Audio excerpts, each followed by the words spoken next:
ಶ್ರೀಗಳ್ಳಿ ಗ್ರಾಮದ ಏನು ತೋಟಗಳು ಬರ್ತದೆ, ತೋಟಗಳ ಒಂದು ಮಧ್ಯಭಾಗದಲ್ಲಿ ನಮ್ಮ ದ್ಯಾವಪ್ಪನವ್ರ ಕುಟುಂಬದವರು ಅವರ ಜಮೀನಿನಲ್ಲಿ ಸಾರ್ವಜನಿಕರು ಮತ್ತು ಊರಿನ ಮುಖಂಡರು ಮತ್ತು ಎಲ್ಲರ ಸಹಕಾರದಿಂದ ಇವತ್ತು ಮುನೇಶ್ವರ ಸ್ವಾಮಿ ದೇವಸ್ಥಾನ ನಿರ್ಮಾಣ ಮಾಡಿ ಆ ಪ್ರತಿಷ್ಠಾಪನೆ 48 ದಿನಗಳ ಹಿಂದೆ ಆಗಿತ್ತು.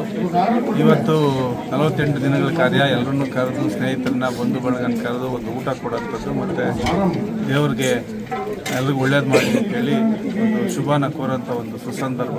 ಆ ನಿಟ್ಟಿನಲ್ಲಿ ದ್ಯಾವಪ್ಪನವ್ರ ಕುಟುಂಬ ಮತ್ತು ಈ ದೇವಸ್ಥಾನ ಜೀರ್ಣೋದ್ಧಾರಕ್ಕೆ ಸಹಾಯ ಮಾಡಿದಂಥ ಎಲ್ಲ ಮುಖಂಡರು, ಗ್ರಾಮಸ್ಥರು, ದಾನಿಗಳಿಗೆ ಎಲ್ರಿಗೂ ಒಳ್ಳೇದಾಗಲಿ, ಮುನೇಶ್ವರ ಕಾಪಾಡಲಿ ಅಂತೇಳಿ ಎಲ್ರಿಗೂ ಶುಭ ಹಾರೈಸ್ತೀನಿ.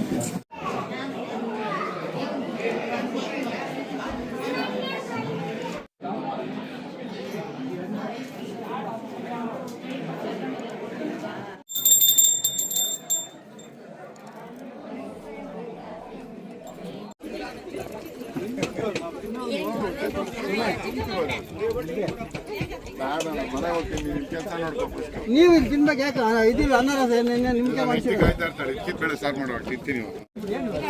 ಮಸೂರು ಮಜ್ಜಿಗೆ